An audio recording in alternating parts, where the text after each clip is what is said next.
Welcome to the Kelly Patrick Show. Thank you so much for tuning in. In today's episode, I am joined once again by Jorge Besada. Jorge is a writer, a libertarian thinker, a free market author. What's the best description for you, Jorge Besada? A free marketeer. Free marketeer. We're fighting for freedom. I like that word. In today's episode, I'll do an intro for the sake of the podcast prior to us jumping into the audio. But in today's episode, we're going to be talking, of course, as it says on the screen, anti-Semitic and Zionist fallacies. But as Jorge, you like to do at the beginning, you do tie it in wonderfully to some great Austrian economists and thinkers' quotes. So where do we start with this? All right, well, thanks again for that wonderful intro. And once again, I mean, we really are just lucky that we stumble upon ideas. How could someone in North Korea ever really understand freedom? So we're here in the US and we got lucky. And the whole libertarian scene in the US, we're all intellectual descendants of this Austrian School of Economics people. And once again, I got the bust of Ludwig von Mises here, which you can get at Mises.org for $89. And all the good guys like Dave Smith, like he's gone on Joe Rogan many times. And it's great that he always tells a lot of times in Joe Rogan, he says, oh, you got to go to Mises.org and learn about these Austrian people and Mary Rothbard. So, thanks for that intro. And, hopefully our numbers are growing, So again, so we're going to talk about all these fallacies. But again, since these men, the Austrians, they're so key to understanding everything. So we really want to go over a few things, a little bit of their wisdom. So again, here we got the Austrians, Javier Milei, and so on. So just again, very quickly, much faster than last time, we just want to go through a few key quotes that really set the stage, for the ethos of how we want to handle things. So again, Mises, it is ideas that group men into fighting factions, that press the weapons into their hands, and that determine against whom and for whom the weapon shall be used. It is they alone, and not arms, that, in the last analysis, turn the scales. Again, we want to focus on the ideas. Some people make anti-Semitic fallacies. We don't just want to call them anti-Semites and make them criminals. We want to help overcome, all the bad ideas. Very important. The problems involved are purely intellectual and must be dealt with as such via reason, logic, education. It is disastrous to shift them to the moral sphere and to dispose of supporters of opposite ideologies by calling them villains. The rigid dogmatism peculiar to religious groups and to Marxism results only in irreconcilable conflict. It condemns beforehand all dissenters as evildoers. It calls into question their good faith. It asks them to surrender unconditionally. No social cooperation is possible where such an attitude prevails. No better is the propensity, very popular nowadays, to brand supporters of other ideologies as lunatics. So again, sadly, 90% of political discourse comes down to you're either evil or stupid, and this happens with socialists and capitalists, and sadly with Zionists and anti-Zionists. And, we really want to focus on the ideas. Republicans and Democrats. I mean, it's just every time there's opposing teams, they call each other idiots or evil. Yep. So Mises again, neither as judges allotting praise and blame, nor as avengers seeking out the guilty should we face the past. We seek truth, not guilt. We want to know how things came about, to understand them, not to issue condemnations. History should teach us to recognize causes and to understand driving forces. And when we understand everything, we will forgive everything. And we desperately need this, for the Middle East. Now, Hayek, it is necessary to realize that the sources of many of the most harmful agents in this world are often not evil men, but high-minded idealists, and that in particular the foundations of totalitarian barbarism have been laid by honorable and well-meaning scholars who never recognized the offspring they produced. So now I got a new slide we didn't have before. This is a great example.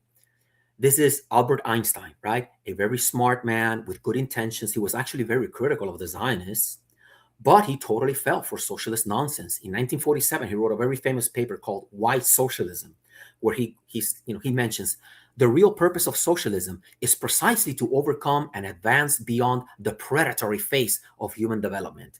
I mean, it's full of fallacies. And Hayek, in one of his last books, The Fatal Conceit, he does a great job of just tearing Einstein apart. So you're saying Einstein was a very intelligent, actually a Jewish guy. He was critical of Zionism. He was a free thinker, but he fell for the socialist fallacy. Yeah. To me, you're convinced where you come from, Jorge. You're pretty convinced socialism is not a good deal. Is that right? Yeah, it's not a good deal, and hopefully we can persuade others as we go on here. It should be easy to see that coercive central planning of the Soviet Union and Maoist type is just totally unworkable. So I just always like to point to Einstein as the perfect example. Great example of a bright guy, good intentions, smart, really cared about things, went against the grain by criticizing the early Zionists, and he still preached inadvertently an ideology that could only destroy civilization. So Hayek, his most alarming lesson of modern history. So Hayek says, most people are still unwilling to face the most alarming lesson of modern history, that the greatest crimes of our times have been committed by governments that had the enthusiastic support of millions of people who were guided by moral impulses. It is simply not true that Hitler, Mussolini, Lenin, or Stalin appealed only to the worst instincts of their people. They also appealed to some of the feelings which also dominate contemporary democracies. Yeah, we see it, right? The Zionists are like, oh, no, we got to lock up all these evil anti-Semites, and it's the other way around. We see a lot of people blaming all the Jews, and all that stuff. So, a wonderful quote. So in the Communist Manifesto, Karl Marx writes, the theory of the communist may be summed up in the single sentence: abolition of private property, abolition of the family. So we'll just summarize quickly, right? So from private property emerges the freedom to trade. And the freedom to trade inadvertently turns the entire mankind into a global supercomputer where every private sector company is motivated to innovate and to copy the innovations of competitors, inadvertently cooperating in the spread, in the creation and spread of superior information throughout society. Maybe it was a Honda engineer that came up with power door locks and power windows, and they put that in their car, but competition motivated BMW, Chevy, all over the world to copy the power door locks idea. And again, why is it that in the private sector, we're all motivated to innovate and copy innovations? It's because the freedom of the consumer to only trade our wealth for what we consider to be best motivates all of us in our role as producers to discover the best information. And we can only discover superior information by coming up with a good idea or copying the ideas of competitors. So that's really, the best way, one of the best ways to understand the difference between the private sector and now government. Government is a coercive, competition-immune bureaucracy that gets the wealth that it needs, not by doing as good as the others, by trading freely, but through coercion, by getting taxes. So it doesn't have to learn from others. That's why the Soviet Union was always technologically backward. And then the other very important thing about the government is that in the private sector, every company, and thus the entire private sector, is organized using profit and loss calculation. Every company has sales revenue, which is an estimate of how much wealth was produced.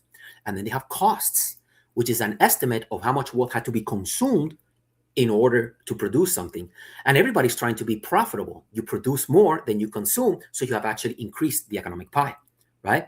So if you're going to have a skyscraper, you need wealth, to have people working for months or years, and profit and loss calculation is what allows us, to know that we're always increasing the economic pie. So the government doesn't have this either. The government just consumes, and then it gives us something, but it has no way of really knowing whether it's producing more than consuming.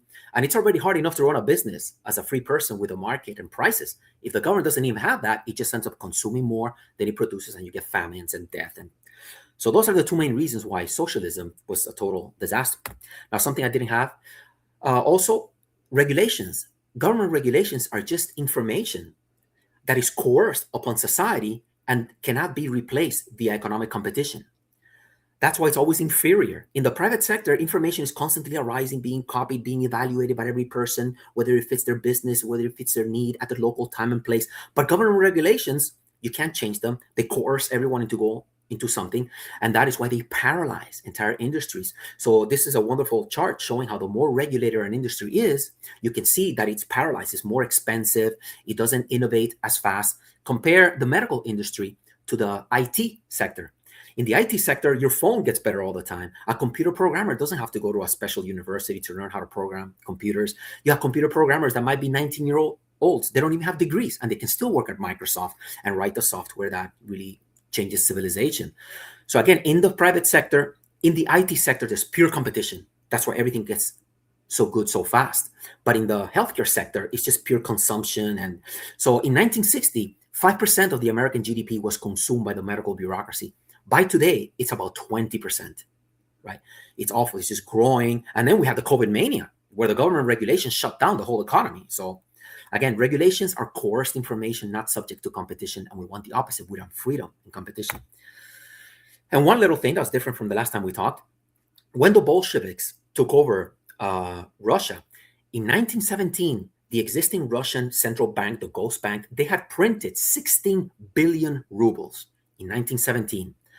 But the Bolsheviks, in the 4 years from 1917 to 1921, they printed 16 trillion rubles. They multiplied the money supply by 1,000-fold. So they would just print money to suck wealth like locusts into their Red Army to build things in an inefficient manner. So they just consumed without producing much, a bunch of extra money in the economy. So what happened? You started getting rising prices. So by 1921, every single month, prices were going up 50 to 80%. Okay. And by 1921, the industrial output of Russia was 20 to 30% what it had been in 1913.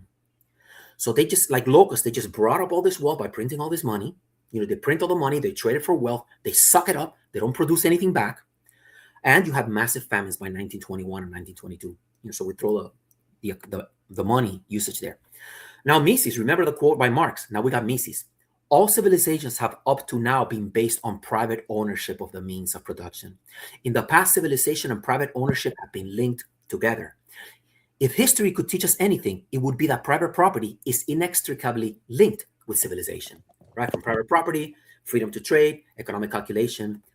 But if you destroy private property, you destroy society. Mises again. Thus, all reasonable men are called upon to familiarize themselves with the teachings of economics. This is, in our age, the primary civic duty.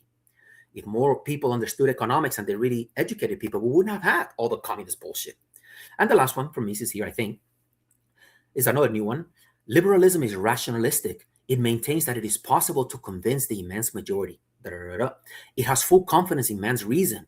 It may be that this optimism is unfounded and that the liberals have erred, but then there is no hope left for mankind's future, right?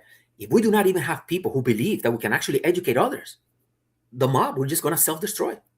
So again, Mises, just total badass. One more. History speaks only to those people who know how to interpret it on the grounds of correct theories. Without their understanding, the Marxists have their class analysis about exploitation of the rich and the poor. The Nazis have their racial theories. With all the bad theories, you're not going to understand history. You're going to fuck things up. Now, very quickly, something about the First World War. I hope people check out this article that I wrote. So communism gives us one great example of when the masses, the intellectuals, everybody fell for it. Lots of smart people. But the First World War gives us another incredible example. From 1914 to 1918, Europe's finest, the intellectuals, the politicians, the theologians, sadly, they fooled themselves into encouraging their youth to run across the trenches, slaughtering each other for those 4 years, for reasons today not one out of 100,000 people know anything about what led to it, why it happened, or even care, right? And not only that, today, every World War I historian knows that the Kaiser in Germany, he was not intent, on conquering Europe or any of this nonsense. Just the whole thing was another clusterfuck of perverse incentives, tribalism, ignorance, and sadly, the masses going along with another very bad idea. Something else to keep in mind, also in the First World War, the Germans were portrayed as this like evil Huns who would on purpose bayonet and chop off the hands of Belgian babies. This was like a big deal. This made it to the newspapers. As a matter of fact, John T. Scopes, the man who was a lawyer during the Scopes monkey trial about teaching evolution in schools, he went to Belgium in 1916 to look for evidence of this, mutilated Belgian children. And of course, he didn't find any. But this was a really big deal at the time. And once again, it gives us an example of how we're all equal humans, but during our war and all the bullshit, people become the evil Huns, the terrorists, or the evil Jews as well, and so on. Now, can you take a quick guess as to where this is from? She looks like Asian, so right? Yeah. Japanese. Yes, exactly. So this is, I believe, there's a lady from Bainbridge Island during the Second World War. We, the good Homo sapiens, we gathered up the Japanese and women like this, and we put them in our own concentration camps, in our own intermittent camps, because we're the good guys. We're the good guys. Of course, yeah, we're the good guys, and always the good guys. Yeah. And this woman, you could easily tell she's pure evil. She's, today she'd be an anti-Semite, obviously. Yes. So it just, again, good stuff to remember. And the final quote I'll throw in here. Remember, we talked about Karl Menger. So all of these things, how the masses fool themselves into communism. The emergence of language. Remember, language is something that is the result of the actions of people, but no smart person designed language. The legal systems, all these historical things that end up creating civilization, they're not so much the product of our reason. There's something that that just spontaneously sort of evolve. So social phenomena and institutions like money, the market, competition, all of these things are, per Karl Menger, do not prove to be the result of an intention aimed at this purpose, but is the unintended product of historical development. Remember when we talked about how the cells in your body over millions of years, they created the circulatory, respiratory systems and so on without designing it. So that's what Karl Menger is telling us here, that we want to really look at the deeper way in which things evolved in a way without just always think that there's some bad guys doing things, and that kind of stuff. Yeah. So that's it for our little review of economics. We spent an hour last time. So now let's just quickly run through the list of the major anti-Jewish fallacies, right? So number one, misunderstanding ethnic Jewish overrepresentation in finance banking. So again, that was mostly due because for many centuries, Islamic scholars and the Roman Catholic Church thought that charging interest on loans was just really bad, and they banned Christians and Muslims from doing that. Now, inadvertently, when you do that, you are inadvertently making the Jews the only bankers and the only financiers in the Western world, and you're motivating the entire Western world to give them all of your savings and all of your wealth for them to manage. So this inadvertently gave Jews immense influence. Now that, they hold the strings, they're involved with the government financing, giving money to kings and so on. And they're very involved in all of these pro-capitalism things. That's very important to realize the great benefits of finance and banking. How would a person create a skyscraper or a great factory if you're limited by the savings of friends and family?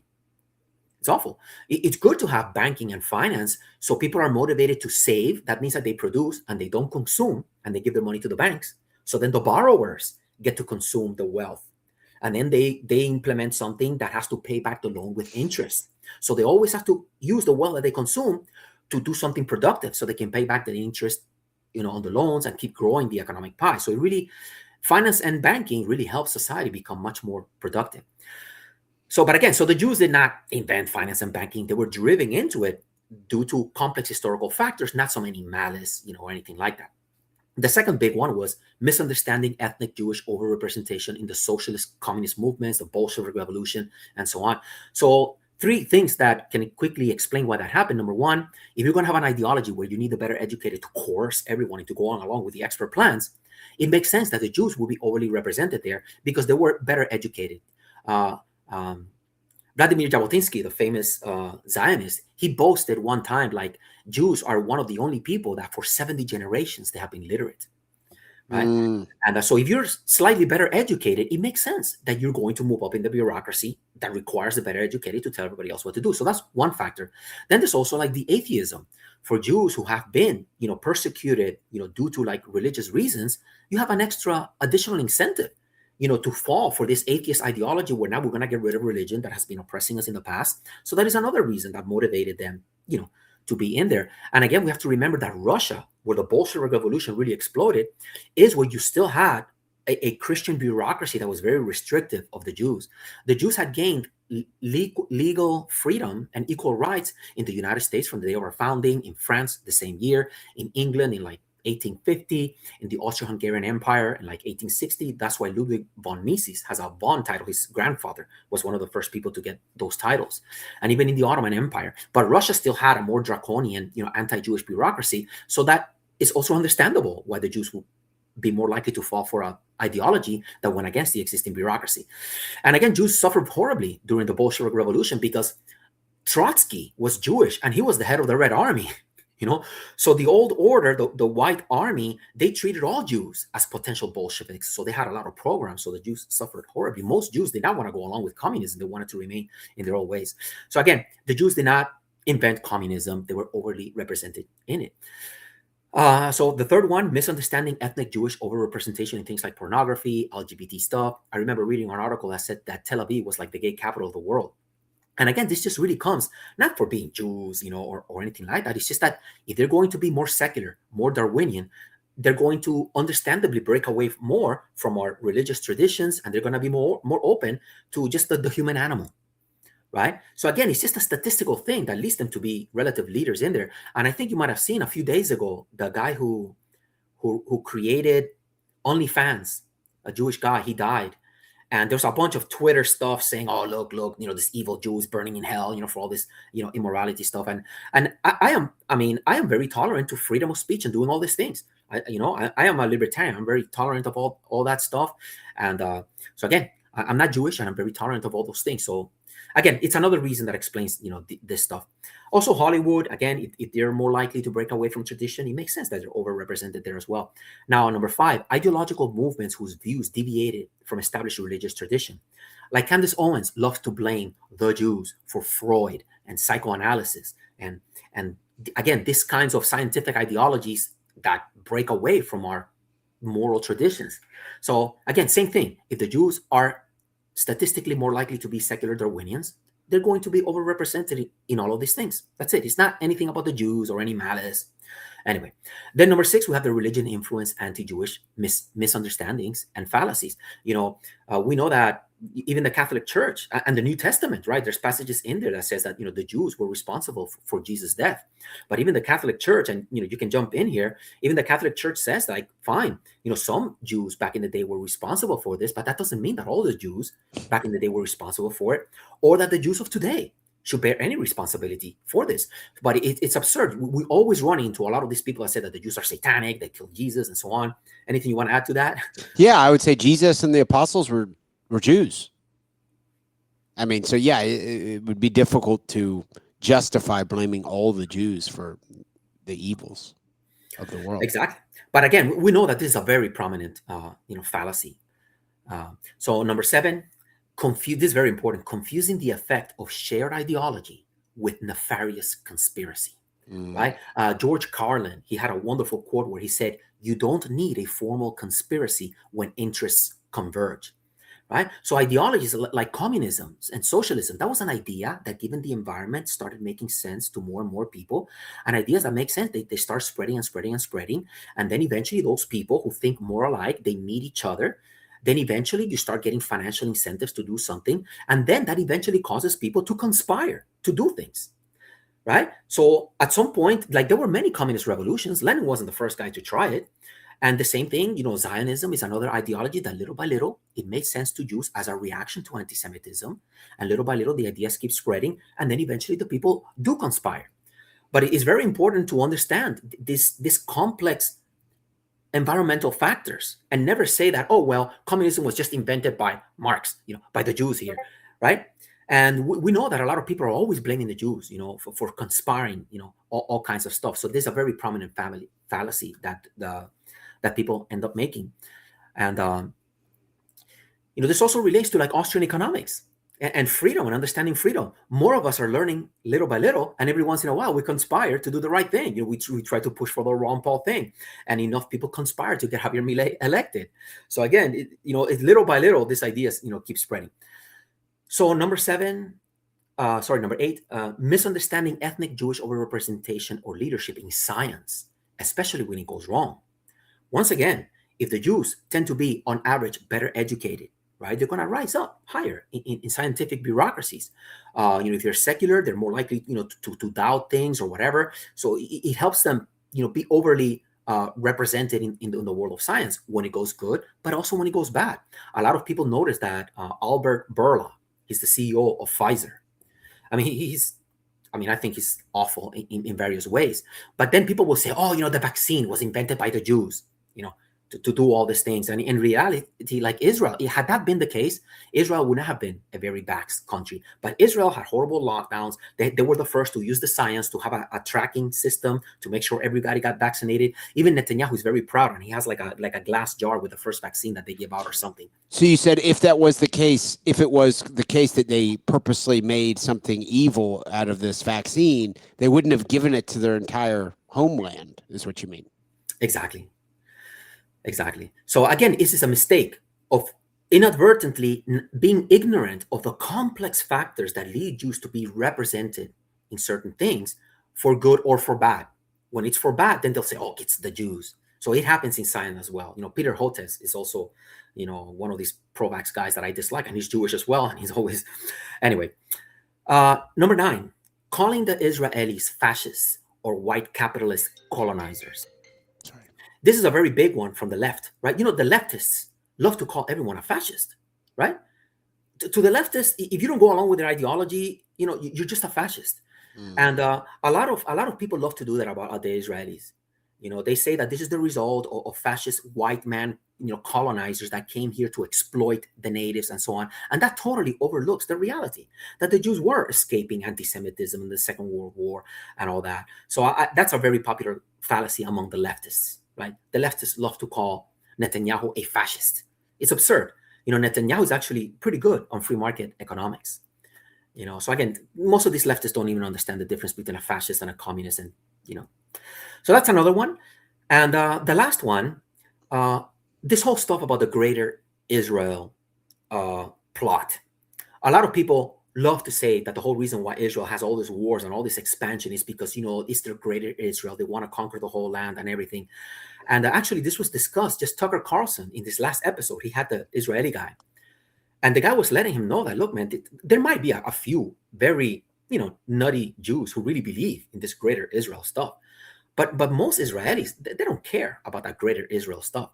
The real reason why Israel keeps expanding and expanding and expanding is because they feel like, for security reasons, they're getting rockets over here, they're having problems, they got to have another war and take more land and restrict more people and all that stuff. And I've discussed it with some other Israeli friends, and it's true, it's overblown. The people who do this whole Greater Israel thing, they're making a massive error. And I have little doubt in my mind that if Israelis knew, if they could get in a time machine and give a state to the Palestinians in all of the West Bank and remove the 700,000 settlers, and in 200 years from now see that there will be peace, I'm sure they will go along with it. That would be my guess. That's an interesting one. I didn't expect you to say that you disagree with the idea of the Greater Israel project as being, because they do wear it sometimes on their badges, and Netanyahu's discussed it, and there's clips of Jared Kushner, in backroom meetings talking about that, right? Well, maybe I'm a little wrong. Maybe I have underestimated that, and it is a bigger factor than it really is. But at least it sounded to me like the one guy in the Tucker episode. What was the Huckabee? He kind of said, "Well, it wouldn't bother me if they took it all." So it does sound like it's being expansionist. So I'm not saying that there's nothing to your point, certainly. But you do a Google search for why did they just kick 1 million people out of Lebanon, and it's because they were firing rockets in. So, I mean, there is something to what you're saying. There was substantively rockets being fired from South Lebanon into Israel. So that it does add up as to why they had moved the people out. Doesn't justify it. Yeah. No, I mean, in reality, again, it's all about the percentage of factors, how much each factor is really a main player. Of course, and we know, that the Christian Zionists and Huckabee and these guys, that they really are okay with like a Greater Israel stuff. But at least the way I see it, and based on this man that was talking to Tucker Carlson and some Israeli connections, people that I talked to, it's just really not that big a deal. And I think a lot of but maybe I'm making a mistake. Maybe it is a bigger deal. But so anyway, I consider it a little bit, because again, this implies that the Israelis are just this malicious people who are just plotting to take over the whole area on purpose. And that is a fallacy. Right? When you look at the biographies of the Israeli leaders, of Ben Gurion, which I've read, Jabotinsky, and all these people, there is no Greater Israel in there. Those guys really want like their state, and I think maybe as it gets more radical, we'll see an increasing percentage of the people who feel like, well, we gotta have the whole thing because you guys are obviously uncivilized. You're throwing rockets at us, so now we really gotta have the whole thing. So that may become policy. But actually, if you look at the last Tucker interview with that guy, he was saying like, look, man, I'm pretty sure that 50 years from now, you're still not going to have Israel like conquering the whole area. That's never really been our interest. So instead, they would like to have friendly leaders of those countries that kind of get along with them, right? That, kind of like they do with the UAE and those types of places. Yeah, that's what they would love. I think, generally speaking, they would love to just have peace. But again, for very understandable reasons, they keep cracking eggs, and then they keep getting attacked, and then they feel like they have no choice but to expel, and they're getting more adamant, and they're bombing even more. Now what we're seeing in Lebanon, it looks like more hardliners. And in this excellent last interview that Tucker Carlson had with this guy, the Israel Abraham Berg, the guy who was the former interim president of Israel. Right, yeah, with him. That guy mentioned something very important. He said like maybe 30 years ago, the Israeli military, it still had a very kind of like a secular thing, like we just want to protect the Jewish state, everybody has their rights and everything. But over the last 30 years, during the Netanyahu generation, you're starting to get the more religious fanatics, like, oh, God gave us this whole land, and the Ben Guvirs, and the Smoltrich, type of thinking. And he says that those people are now becoming the generals, which is very dangerous. Now the Sure. entire military, the character of the military is changing as well. So it's very dangerous. And again, maybe at the very beginning, the last thing they had on their mind was Greater Israel. But now the ideology is changing. They feel like they can't reason with anyone else. Therefore, we have to take this whole land. So again, it's a matter of factors. All right. So we quickly went over some of the anti-Semitic fallacies, right? So now let's quickly summarize again the Zionist fallacies, right? Let's very quickly go over why Zionism is an error, right?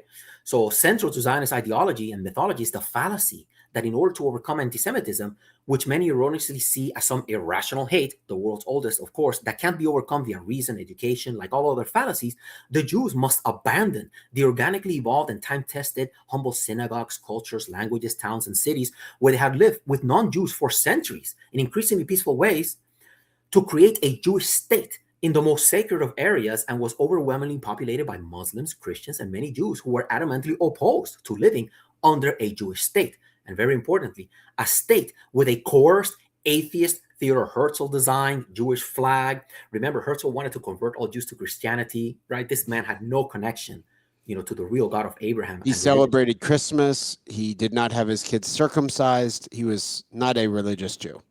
Wow, I did not know that. Yeah. Again, more reason to see how Israel has zero connection to the real Abrahamic traditions that played a leading role in Western civilization. So, national anthem and overall identity concocted by misguided European ideologues who inherited many of the racist and socialist fallacies of their times. David Ben-Gurion, Israel's architect and first prime minister, was an atheist socialist who eagerly attended Moscow in 1923 to celebrate the 7th anniversary of the Bolsheviks' October Revolution and get a glimpse of his hero, fellow Jew Lev Davidovich Bronstein Trotsky. Benjamin Netanyahu, Bibi's dad, he wrote and believed absurdities like, quote, if a nation says out of conviction, I am strong and forceful, then it becomes strong and forceful. This is the law of greatness, end quote. Again, impressive if written in cursive by a 4-year-old, but just an absurd basis to try to have a country in the most sacred of locations. So the bottom line is that all these original Zionist ideologues, they were just totally clueless bureaucrats, a sign of their times. I mean, today, everyone from England will admit that 200 years ago, their great-great-great-great-grandparents believed in racist British imperialism and everything. But we need to get the Zionists to come to the conclusion that, yeah, our leading guys were a bunch of clueless people. Very important, Zionism did nothing to overcome anti-Semitism, and it benefited from it.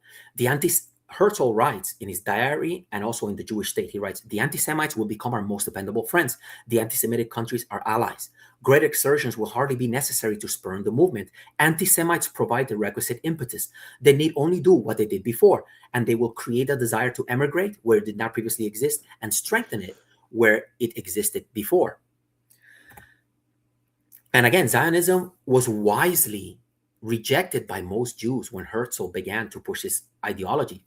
The rabbinical establishment, reflecting the views shared by most Jews in Munich, Germany, where Herzl wanted to have the first Zionist Congress, they strongly rejected the idea.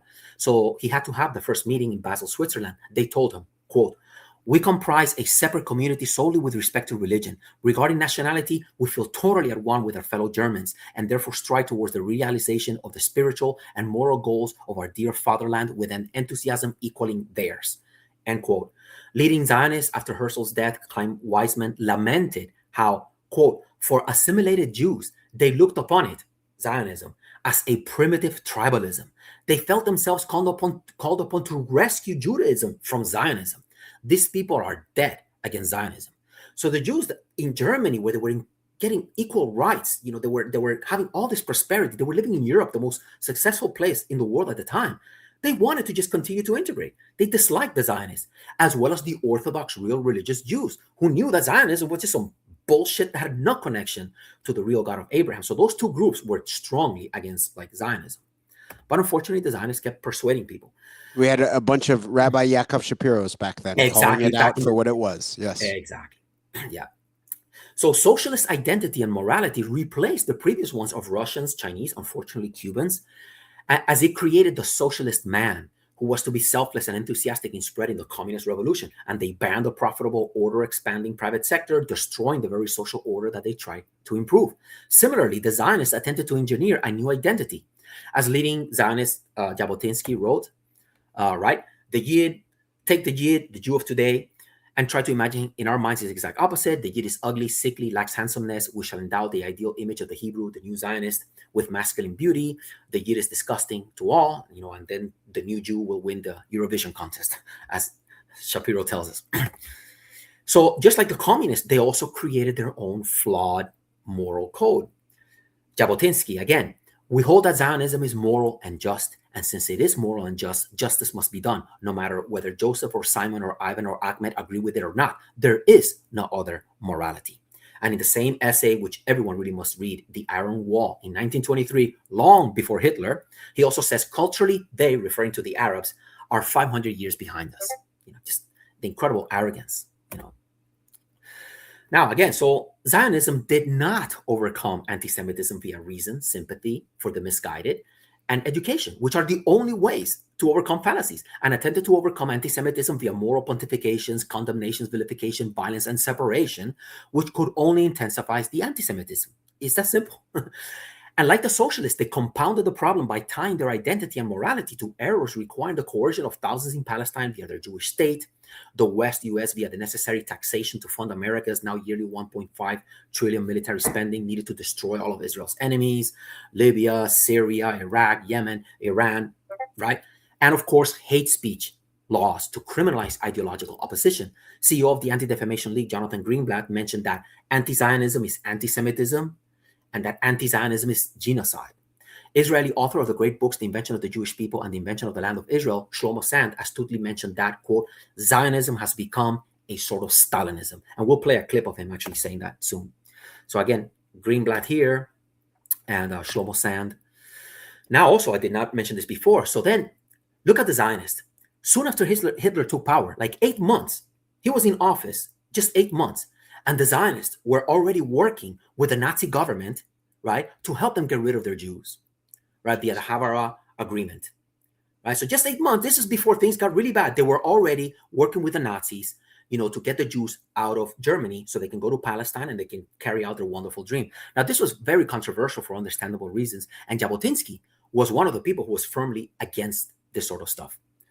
But again, the Jews, they could have been trying to do what we're going to see next. They could have been trying to overcome the fallacies, to overcome the hatreds and prevent all the chaos. Because it's important to realize that just like Cubans and Russians and Chinese, we had a previous non-communist identity. Little by little, we became communists. And the same happens with the Zionists. They became Zionized, which everything is about vilification, force, and wars. So here's a very important Zionist, Samuel Untermyer. In August 7th, a few months, maybe like 6 months after Hitler came into power, he was already like, okay, that's it. We got to kill these guys. So this is what he said, quote, each of you, Jew and Gentile alike, who has not already enlisted in this sacred war should do so now and here. It is not sufficient that you should buy no goods made in Germany. You must refuse to deal with any merchant or shopkeeper who sells any German-made goods or who patronizes German ships or shipping. We will undermine the Hitler regime and bring the German people to their senses by destroying their export trade on which their very existence depends, right? No understanding, just pure good versus evil, Now, whoa, let us look at what the Orthodox, were saying. Sorry, I gotta. Today they would be called the ultra-Orthodox, whereas the modern Orthodox has kind of butchered the term Orthodox Jew. I think Rabbi Yaakov Shapiro has to go by ultra-Orthodox now. So I think that's really what you're referring to. Okay. Yeah. So in 1935, so Untermyer wanted to have a boycott. They wanted to unite, destroy Germany and so on. But the Jews, the religious Jews, the carriers of the real traditions, they were like, no. And this is what they said regarding the boycott. They said, this is against the principles of our faith, which commands, quote, when you come to your enemy, call him for peace. The aim of the Jewish people is to seek peace under all circumstances. Boycotting a nation may cause the suffering of innocent people. And this surely would not be in the spirit of the teachings of our forefathers. The present German government is doing wrong by persecuting the Jews, and it is the duty of our people to find ways and means to appeal and try to persuade the German government to change its attitude towards them and to prove that the Jew is a good citizen and is ready at all times to protect his country. This was proved in the last war. Thousands and thousands of Jews lost their lives to protect Germany in the First World War. Therefore, we are against the boycott. We suggest that a committee should be appointed to seek direct contact with the German government and settle all matters peacefully. This is the true Jewish spirit. This committee should represent the Orthodox, the Reform, and the conservative Jew. This plan, we are sure, with the help of our Lord, will settle the question of the German Jew and will also bring about goodwill between all Jews and nations of the world. I love the Orthodox Jews. Those are how great, right? Yeah, and this came to us thanks to our Jewish rabbi friend, who shall go unnamed. A little. Oh, you got that? Okay, you got that from the unnamed Jewish Yes. rabbi friend. Yes. Yeah. So now, just very quickly, there's tons, of Jews who are critical of Zionism and critical of Israel. These guys can't be anti-Semites, right? So we have Yakov Rabkin, another Professor Yakov Rabkin has written some great books. I'll mention a few things. Jeffrey Sachs. Everybody knows who Jeffrey Sachs is. A great, commentator and so on. So I'll briefly, Yakov Rabkin has written a great little short book, Israel in Palestine, Jewish Rejection of Zionism. Jewish rejecting Zionism, and another great little book, Zionism Decoded. And of course, we have one of our heroes here, Yakov Shapiro, The Empty Wagon, another excellent book. So now let's get quickly. Let's start looking at mainstream anti-Semitism, right? Because again, it's important to realize that the Israelis, they're doing all these things that we feel are very misguided, are causing a lot of harm. But this doesn't just happen in a vacuum. We have to understand what they see that causes them to act in such a manner that they really need to stick to their state and act so what we consider to be very misguided and brutally. So remember, this is people reacting to the wars. People are reacting to what they see as the evil Israel and therefore the evil Jews. And so they're standing up for what they truly believe is right. And this is the result. They are falling for these fallacies, and we have this. Yeah. For people listening in the audio, you explain who's Mike P. Okay, so I get at the bottom, I got the Herzl quote saying that the anti-Semites will become our most dependable friends. Gosh. Right? So the anti-Semites, when you're out there making errors and you're vilifying all the Jews and doing things like that, you are actually growing Zionist power and influence. Because average American censorship. That's why I say Nick Fuentes might be funded by Zionist forces. It's very tricky. I wouldn't be surprised if there's some Zionists. I mean, it's hard to know because Zionists, there's millions of Zionists. I'm not saying it has to be the government or Mossad, but there might be some. It's like, oh yeah, let's give this guy some money so he can keep spewing his bullshit. It makes our case, right? If you're a contractor for the military and you're getting billions of dollars, you want the gravy train to end? No, give a couple of $1 million.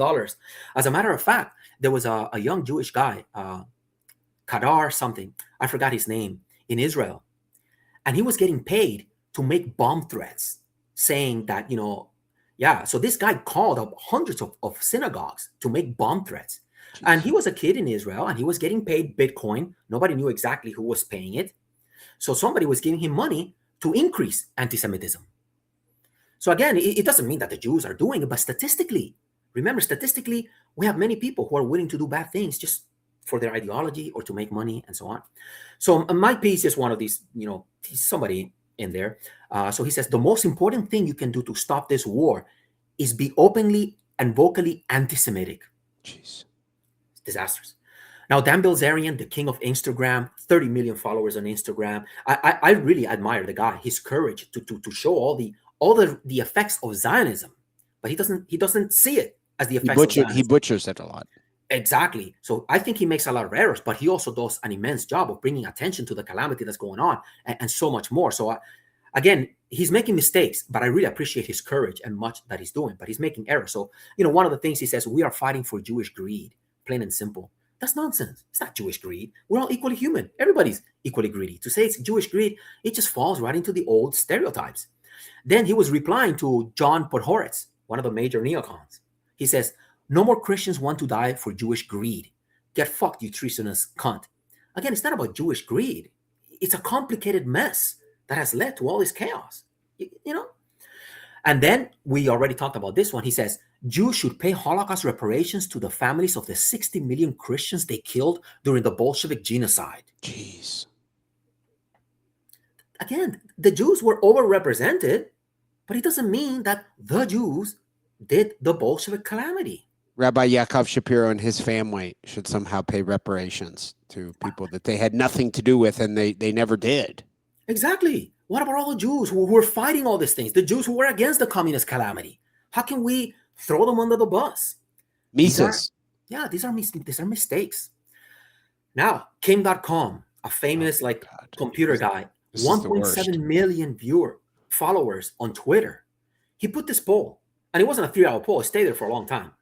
I mean, maybe the poll only ran for 3 hours, but it's still there. Last time I checked, it says 11,729 votes as of that time.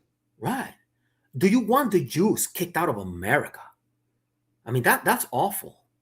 And the fact that so many people said yes. What really concerned me is I had some people sending this to me kind of like, haha, and I know which way they voted. And I don't think they're bad people. So that actually goes back to your point, right?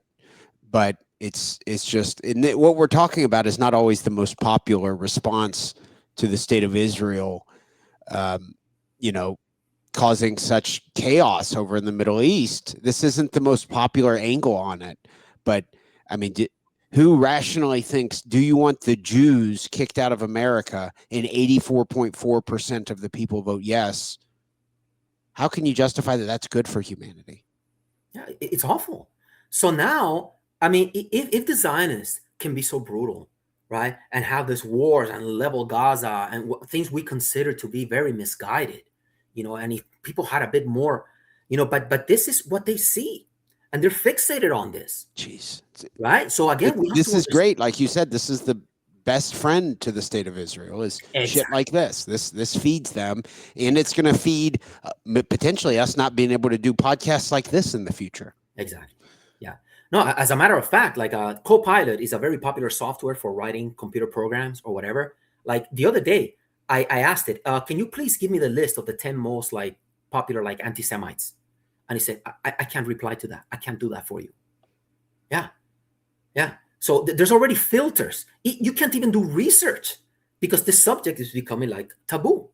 So again, I mean, we know, the restriction of freedoms, and we have another slide coming up later, for this. So anyway, another great example of just something that's awful. We have to understand this stuff and overcome this. If a lot of these guys that are so popular, if they would just change their tune and wisely criticize the Zionist errors. And put a lot of in my opinion, as a Christian, a proud Catholic, let's dump a lot of the blame on the Christian Zionists. There's way more Christian Zionists than there are Jewish Zionists. Why are we why is it so easy to point the finger elsewhere when, I mean, what did they say? A quarter? I heard 25% of America is Christian Zionists. Wow. Yeah.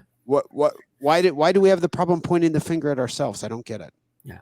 Yeah, but these guys will say that, well, it's the Jews, that sucker, the Christian Zionists, they'll see the Jews as the main drivers of all. So the Goyim are being manipulated is how they see it. Right. Let's see. Okay, so now let me play. So notice so this was a clip. This guy, Arthur Kwan Liu, whatever. He seems to be a good friend of Jake Shields, and Jake Shields retweeted this video I'm about to show you. Okay, so here it is. Sorry, here it is. There is a reason images like these have existed throughout all of human history, and it's the same reason a specific demographic has been expelled from every culture and society on repeat over 1,000 times on end. The same people who created usury, pornography, child trafficking, sexual blackmailing, the military-industrial complex, which is just a money laundering pipeline to delude the masses to fund genocidal levels of entitlement, are the same people sacrificing and torturing children for adrenalized adrenochrome. Because Judaism is simply a satanic religion that feels totally justified to sacrifice the lives of innocent men, women, and children for their amazing display of self-proclaimed entitlement. This is a holy war, and those sitting on the sidelines not engaging or contesting with this fact are ultimately complicit in the normalization of sin and handing the keys to the gates of paradise to Lucifer along with the innocent of their progeny. These anti-Christian Babylonians created feminism, communism, the LGBTQ coalition, slave-based fiat banking, abortion, and the ideology of supremacy. Jeez. Just everything that's ever bad throughout humanity can be put at the feet of Jews. And everything we explained that is the result of understandable fallacies, right? These guys made every fallacy. That's what we're dealing with. The percentage of people who are willing to like think and, but it's the mob. The lowest common denominator, dumb ideas of just us versus them. This is what spreads quickly through the mob. All Very right. concerning. I've seen it many cases, people who were lifelong Republicans, and they watched Fox News, they supported the wars, and then since the Gaza chaos, they've started to open their eyes, and then a switch goes off, and then they're legitimately watching shit like this. I'm like, I hate to say this, but this is a very popular direction. Yeah. So again, Dan Bilzerian, Jews are a problem. Just another example. This one here. So I've received a lot of serious threats from powerful Jews saying if I don't stop posting about Israel and the Talmud, I'll be jailed or killed. My answer is fuck you. There is a war going on between good and evil. You will be tested. Again, just a simplistic, just mindset. And I added this quote here. Of course, it's awful that people might want to kill this guy and so on, but we're dealing with statistics. There will be some people that are so upset. I mean, the average Jew will just look at him and say, oh, well, he has a freedom of speech, whatever, let him say his stuff. But statistically, there will be plenty of people who are very upset and want to harm you. So I included this link in here because it also shows some very popular, Sam Parker is another very popular person in Twitter. He has a lot of spaces. Again, these guys, I really admire their courage. Even if you have bad views, we want to encourage people to have the freedom of speech, to really explain how they see the world, right? And to have the courage. If you really feel like the Jews are malicious, fine, go out there and express your views. We should be defending these people's freedom to say these things, right? But we want to have dialogue and overcome the fallacies. So Sam Parker is another one of these guys. A lot of wisdom. These guys really understand how Zionism has really become, the main ideology of the government, all the bad things. But again, when they marry their wisdom of the Zionist disaster with flat-out anti-Semitism, it oftentimes does far more harm than good. Maybe this is all some great, clever marketing by these guys. I don't have 30 million followers. Maybe this is some clever, smart marketing, and maybe it'll work out. But if it doesn't work out, you and I are going to jail, pretty soon. So what Sam Parker responds to Dan is he says, with you all the way, Dan, you're not alone. Fuck all of them. Exactly. So Censored Man is another very popular Twitter account. Again, a lot of wisdom in these guys, but, and Dr. Anastasia Maria Lupis, another courageous woman. I mean, she's very wise, but again, I mean, I support Dan too in many ways for his freedom of speech, his gutsiness and so on. But again, these people sometimes are making errors. And I wish sometimes, yeah, a lot of times. Dan, again, transgenderism is a Jewish ideology. The Torah has 6 genders. The Talmud recognizes 8. The first transgenic clinic was opened by a Jew in 1919. They want to blame the Democrats, but this perversion came from the Jews. Again, another fallacy. Even if it was by some Jewish guy. Again, you have to understand that they're overly statistically represented in certain things for various reasons. It has nothing to do with the Jews. So, Russia made it illegal to criticize Jews before the Bolshevik genocide of 30 million Christians. Jeez. Again, Russians got rid of the religious restrictions on the Jews, but I doubt they made it illegal. I mean, of course, if you're saying something flat out anti-Semitic, then maybe you'd be in trouble with the Bolsheviks. But and you don't think that should be illegal, though? Oh, of course not. No, it shouldn't be illegal to criticize anything. But so Jews should pay Holocaust reparations to the families of 60 million. Oh, again, I already mentioned this one. Sorry. Now this one is kind of interesting because we got Randy Fine. Now we have the opposites interacting with each other. Randy Fine, totally disastrous, naive, simple-minded politician. Look what he says. We need more Islamophobia, not less. It's awful. Fear of Islam is rational. Again, it's awful. And Dan says, the Jewish propaganda never stops with this fat bastard. Notice the hypocrisy when the same is said of his religion. Watch the Jew shriek. Right? So it's very fancy for all these guys to insult Islam because we live in a Zionist world. It's okay to insult Islam all you want. So it's awful. But, very important, like Dan, instead of saying Jewish propaganda, ideally, I think he should have said Zionist mythology. Right? Because Jewish propaganda, first of all, you're throwing all the Jews under the bus, which is wrong. And propaganda implies that somehow all the Jews are just out there, propagandizing, making up lies. to spread their ideas. But that's a mistake. It's Zionist mythology, right? When you tell someone that you're following erroneous myths, then it's like you put the person in the intellectual game. The person says, "Oh no, I'm not. I'm not following erroneous ideas," and then you start debating ideas. But when you're saying you're evil or you're spreading propaganda, that you're just like lying on purpose, it already implies that the other person is malicious. Remember the Mises quote that we must not get, and assume other people are bad. So again, Jewish propaganda, no. Let's call it what it is: Zionist mythology, which is wrong and very dangerous, but it's closer to the truth and it avoids the pure malice. So that's why we get this Randy Fine and all these totally naive politicians out there passing hate speech laws, wanting to silence everyone, and now giving more money to Palantir and growing the police state that is really right upon us. Then again, Jews are trying so desperately to divide us, make the right against the left, black versus white, anything to deflect from who is actually at the root of our problems. Jeez. This is textbook divide and conquer. We don't need Palantir and more doxing. We need to stop Jewish supremacy. Again, the Jews, if you go to Israel, the Jews have the same problem between the left and the right. You have a bunch of, secular leftists wanting big government, all that stuff. And you have more religious, right people who want, God-given rights. They have the same issues we have over here, right? The left and the right over there is the same thing, But to imply that the Jews are purposely plotting all of this stuff, it's awful. And Jews have been killing Christians for thousands of years. Nothing new here. And Christians have been oppressing Jews for thousands of years too. Big deal, E. Michael Jones, former Kelly Patrick Show guest. Good, yeah. And another very wise man, very wise. I really respect his intellect in many ways. He knows too. A lot of these critics of the Jews are very aware of how Zionism has a lot of negative side effects. But things like this, look, pornography, like abortion, is a Jewish sacrament. It should be illegal. And victims like Ryan, some guy who jerked off too much or whatever, should be able to sue the rabbi who owns Pornhub for damages. How awful. Yeah. Now we'll get to Candace here. Regarding the bombing of children in Iran, at the beginning of the war, she says, it was not a mistake. Israel is required to mass murder children because they worship Baal.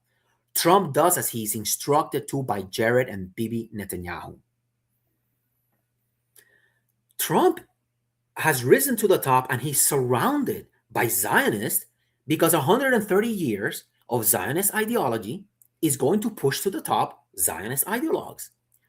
Just like dozens of years of socialist ideology is going to rise to the top socialist ideologues. I mentioned this before. Remember, socialism is an ideology. You could have black socialists, Cuban socialists, Russian socialists, right? But Zionism overwhelmingly appeals mostly to Jews. So it makes sense that the ideology is going to launch to the top echelons of power Jewish Zionists.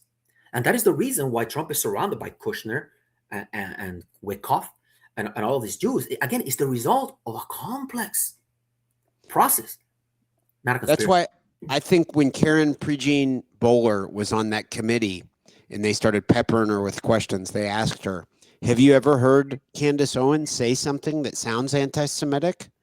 And she said, no. So I love Carrie Prejean Bowler's bravery.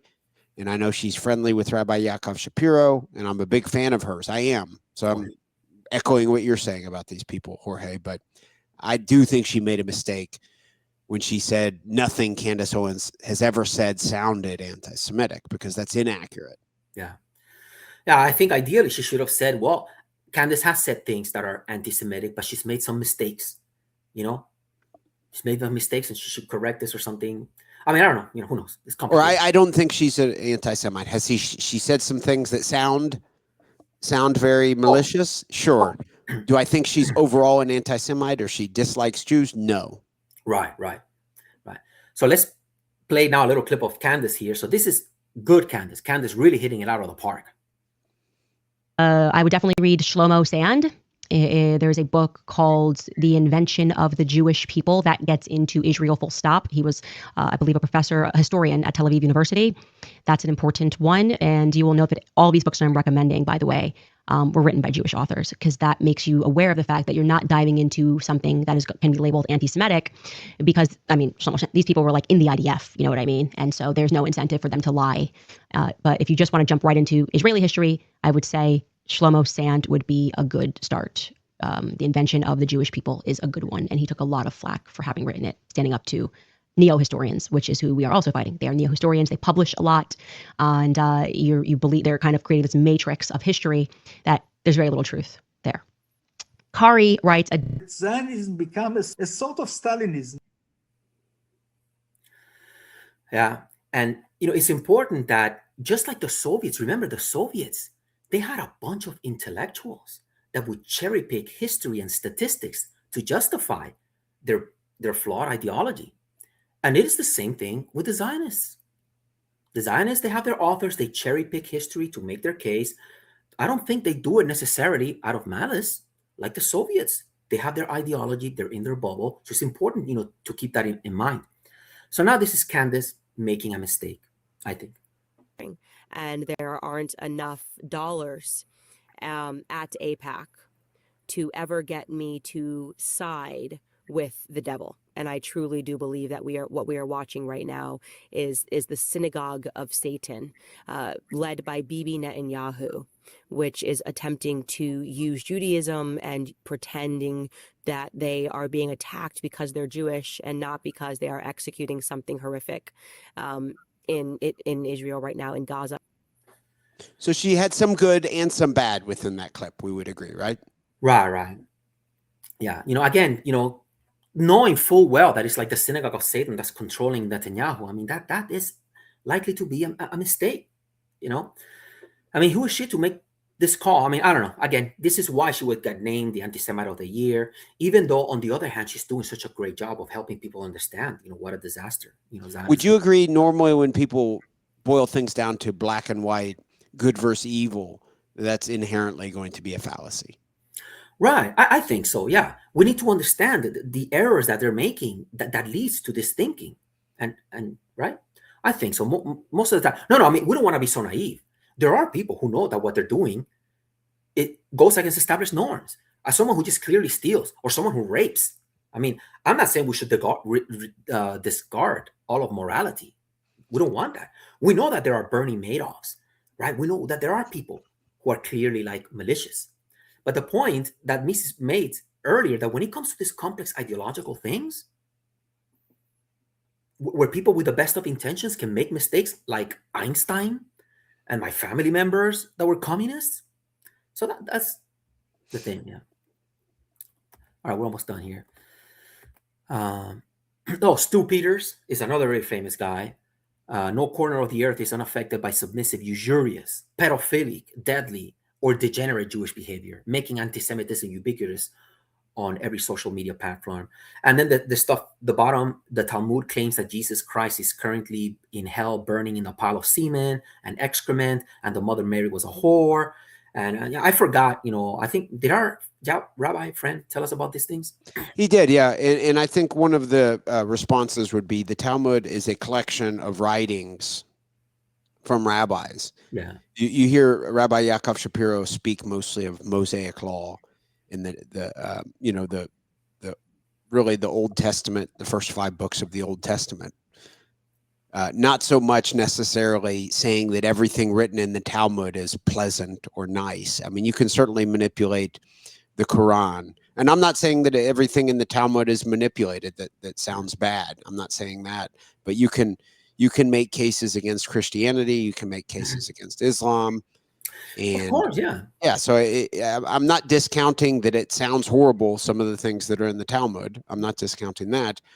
But those are individual rabbis. That was not Moses. Exactly. And things, this a lot of times, times were different back in the day, They're falling for fallacies then. Yeah. And now, just to get back and show some of the Zionists, some of the Jewish fallacies, this is a very popular Rabbi Joseph, Ovadia Joseph. He was like the Pope of the Sephardic Jews. And he said that Goyim, non-Jews, were made only to serve us. Without that, they have no place in the world, only to serve the people of Israel. Why are Gentiles needed? They will work, they will plow, they will reap. We will sit like an effendi and eat. That is why Gentiles were created. Jeez. This guy's funeral was attended by over 500,000 people. Jeez. So, but again, if we have sympathy and we understand, human beings are human beings. Just like we have our naive people making anti-Semitic fallacies, the Jews have their own guys in their own echo chamber of fallacies. What we need is a beacon of freedom and tolerance and overcoming the fallacies instead of just having the Zionists, send us to jail. Yeah.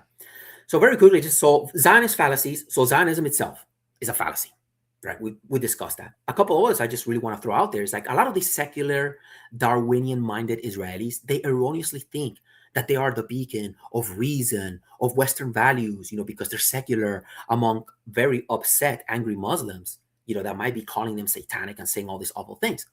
But this is exactly what the Soviets did.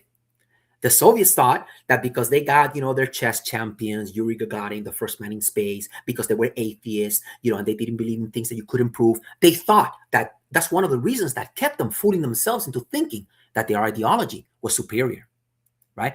And the secular, Zionists, that they think they know everything, they watch Hariri, they read Richard Dawkins, the Weinstein brothers, God Saad is probably one of those in there, and they think, oh, look at all these irrational Muslims. Therefore, we are the carriers of Western civilization. We're right and they're wrong.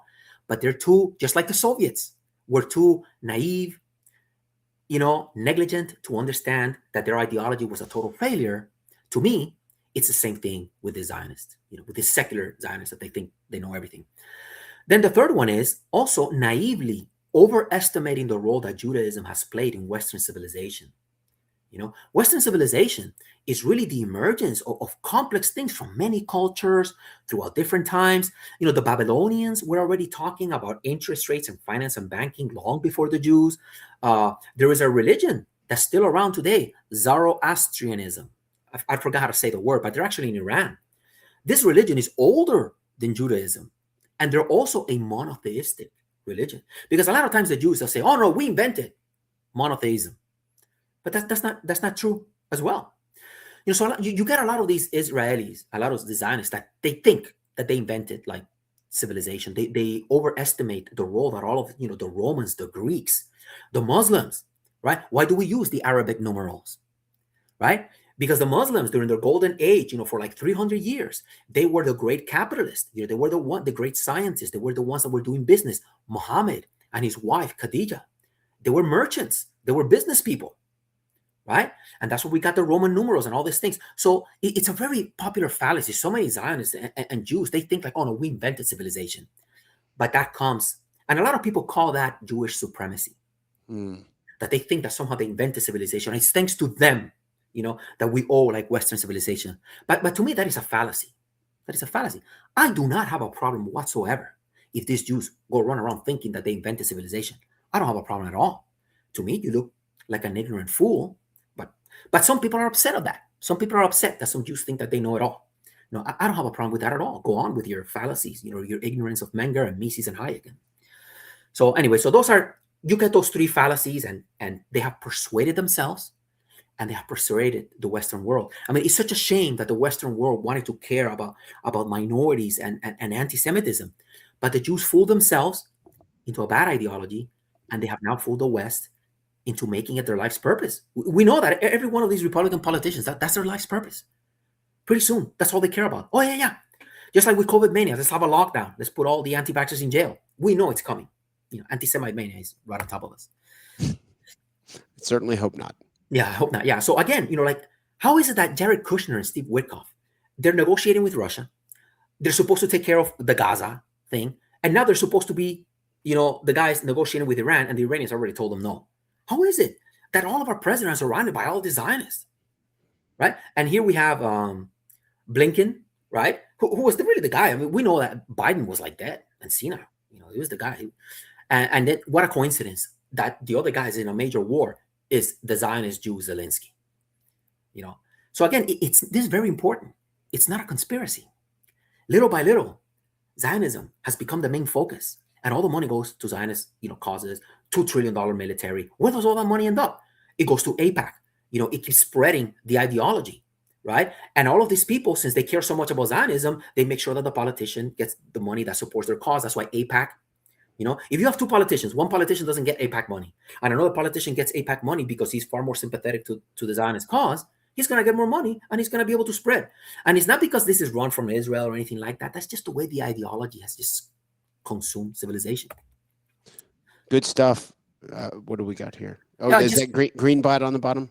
Oh, no, this is the CEO of TikTok. Okay. Watch this. Designate the use of the term Zionist as a proxy for a protected attribute as hate speech. So if somebody were to use Zionist, of course you can use it in the sense of you're a proud Zionist. But if you're using it in the context of degrading somebody, calling somebody a Zionist as a dirty name, then that gets designated as hate speech to be moderated against. Over the course of 2024, we tripled the amount of accounts that we were banning for hateful activity. We also have, I think, over 24 Jewish organizations that are constantly feeding us intelligence and information when they spot violative trends. There is no finish line. There's no finish line to moderating hate speech, identifying hateful trends, trying to keep the platform safe. Why just specifically for one group of people? It used to be that TikTok was relatively good for that type of stuff. Yeah. And notice how for this guy, anti-Zionism is clearly anti-Semitic. And they're already working. And now, as with the Soviet Union, it was profitable to join the NKVD if you're a young Russian. And the government is now printing all this money. All this money is going to Palantir. And right now, all of these guys, it's a growing industry. Look at the Palantir stock. There's huge money to be made in combating anti-Semitism. And for someone like myself, I see a Zionist exactly as I see a communist. It could be a very nice person, very bright, intelligent, good at mathematics, really cares about the world. But they have a flawed ideology that can only destroy civilization. And you've compared it to your family in Cuba who fell for the communist ideology. Exactly, yeah. I got 3 uncles named after Lenin. Vladimir, Ilyich, and Yuli. My wife's father and uncle are named. I think I may have mentioned this on a previous episode. Guess what their names are? Raul and Fidel. There you go. So how can now look at how the patterns are just repeating, just like the Soviets made it a criminal act to question their ideology.